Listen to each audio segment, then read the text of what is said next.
Hey guys, this is Heidi, and today we are going to be talking, or I'm going to be talking about a topic in pre-calculus, and this topic is 8.1, and it's called matrices, or matrix, yeah.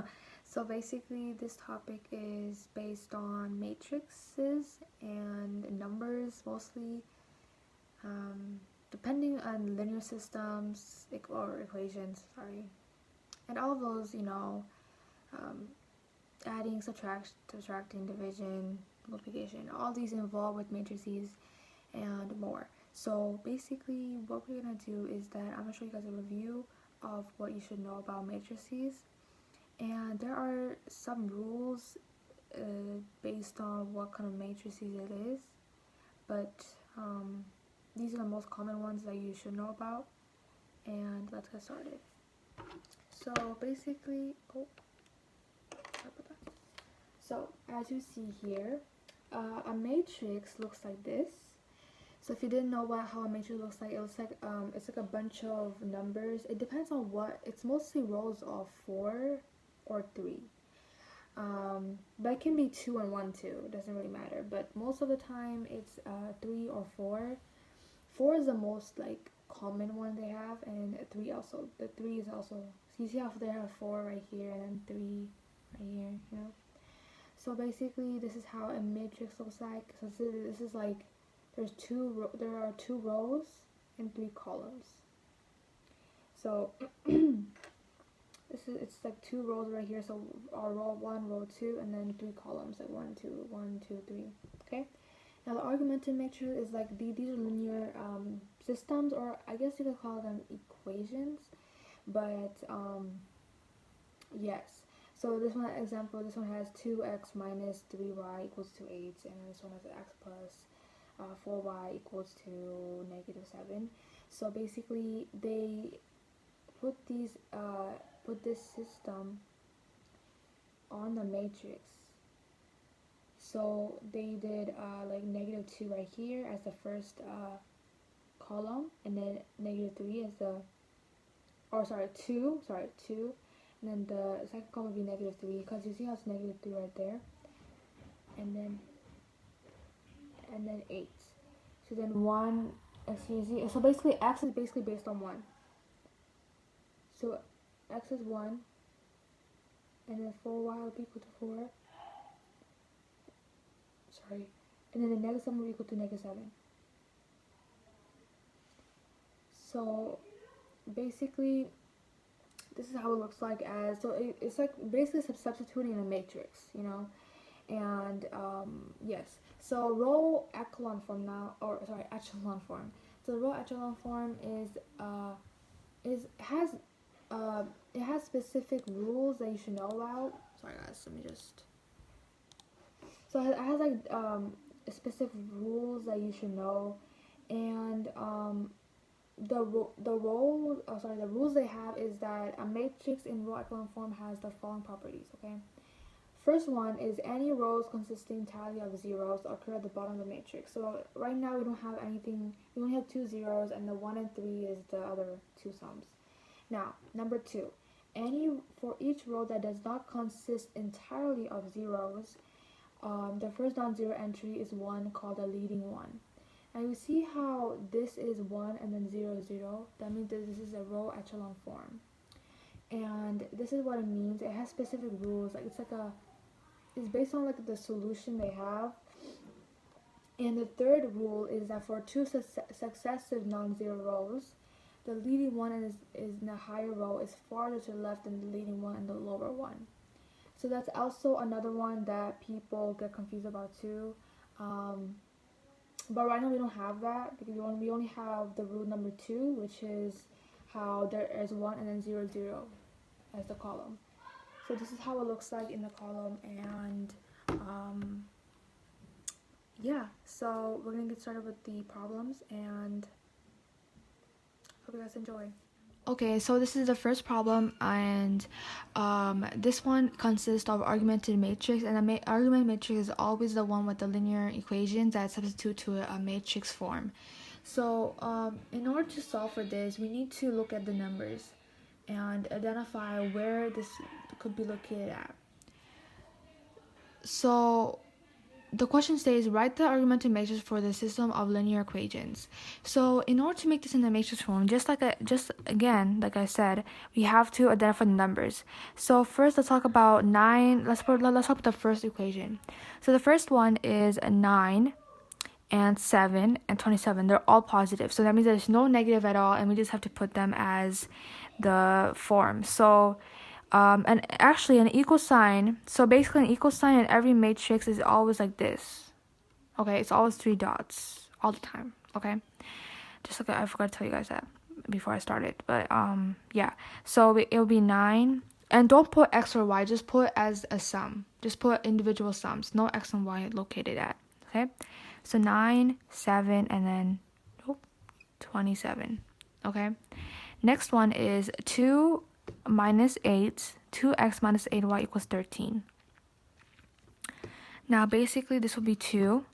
As you see how there's a negative 8 located, so we're going to do negative 8, the 3 dots, and then equal to 13. So this is how your matrix will look like in this form, so in the matrix form for the linear equations. Okay, so this is number 2, and this one says, identify the elementary row operation performed to obtain the new row equivalent matrix. So this is the original matrix, and this is the new equivalent matrix. And so basically, this was the original one. So basically, meaning that this was like the first one they did, and then they made another one that would contribute to this. So like, let's see what the changes are that they did for this one to make it a new one. So basically, the 3, -1, and -4. Now, 3, -1, and 4. They're both... Oh, sorry, I forgot -4 right there. My bad. So basically, the first row is literally the same, right? So these are basically same. Nothing else has changed. Now, the second row, it's -4, 3, and 7, 5, 0, and 5. Now, you see how this one are both different, like entirely different. And so there's not any same numbers. I mean, there's same numbers on the one matrix, but not in this one. Therefore, that means that these two matrices are different, and we need to solve it to find what equals what to make it this 5, 5. Okay. So basically, what we're gonna do is that we are going to identify. So let's see what we can do here. So what we can do is that we can identify by solving an equation. So let's do 3x minus 4 equals 5. Now I got this equation because I did it by 3x minus 4 and it equals to 5, and see what makes it equal that. Okay, so 3x minus 4 equals to 5. So now we're gonna add 4. Let's add 4 real quick. So that means that 3x equals to 9, and then 9 divided by 3 equals to what? 3. So you see how this one would be basically 3, but where would it be going at? So like, let's see. So let's see what multiplication would look like. So how are you gonna substitute? Now the thing is, what we do in this matrix is that we try multiplying. So let's say 3 times 3. Okay, so 3 times 3 is 9. So 9 minus 4 is what? It's 5. Okay, so that works, right? So let's say -1 times by 3 minus 3. That is 0, because -3 minus 3 is 0. So -4 times 3 is -12. So -12 minus 7 is 5. Now, the thing about this is that you need to kind of identify how is it contributing to this. Now, how is it, like, is it adding 3, is it multiplicating 3? So what you do in order to find it out is that you see how you're kind of adding 3 times, you're adding 3 more times to this to make it this. So what it would be is that you're basically adding three times row 1 to row 2. So that would be the answer. So just basically the answer would be you're adding 3 times row 1 to row 2. And this is how you would get to this new row echelon form. Okay, so this is the third problem, and this problem consists of two matrices this time. So these two matrices involve another matrix that so one of the matrices have a identity right here, and this identity has nothing yet because we're going to figure out what this identity is. So how are we going to do that now? It says fill in the blank. Well, obviously, because there's a blank right there, so we just fill it in order to make it sense.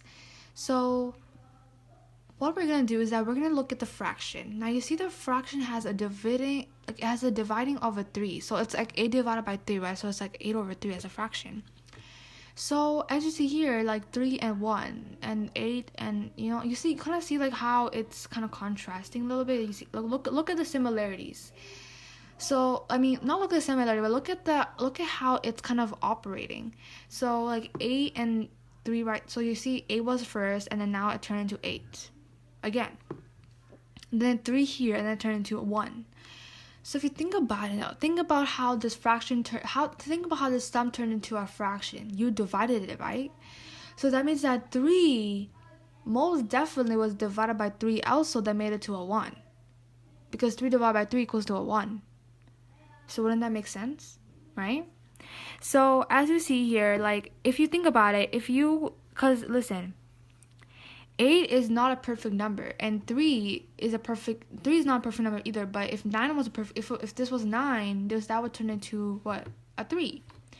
But the problem is that since it was an 8, how about that? Let me just erase this. Since it was an 8, it's gonna be divided. It's gonna be divided by 3 instead of into a number. But you see how 3 divided by 3 it equal to 1. Because 3 divided by 3 is equal to 1. It makes sense. So that means that this was divided by 3. Oh, and also this too. Now, you can also sense it by saying that that's actually it. But the thing, we're not done yet, because this is not the actual answer. This is just saying that this was divided by 3. Okay, that makes sense. But what is the actual identity for the middle part right here? What is the blank? What is the sum that makes sense to everything? Now, if you think about it, let's see if we can divide this by a 3. So let's say if we divided 6. Now 6 divided by 3 equals to 2. And the thing is that they're asking for a blank, right? They're asking for what makes sense. So if you think about it, 6 divided by 3 equals to 2. Now 2 would make sense because it's 2 because of how the operation is going. So in order to make that sense, we were just going to put 2 right here, and basically we're done. So honestly, the only thing you have to do is that you just have to identify. So 6 divided by, you see how this 3 and 6 were similar, and 3 and 6 right here. So just divide this by a number that would make sense by looking at the other numbers that would be like, okay, what makes 3 into 1? What makes 8 into 4, for example? So you just have to look at the numbers that were making sense, that would make the operation make sense, and then look at the rows and try dividing them by one of the numbers, and you get it, and you get 2. So the middle blank is 2.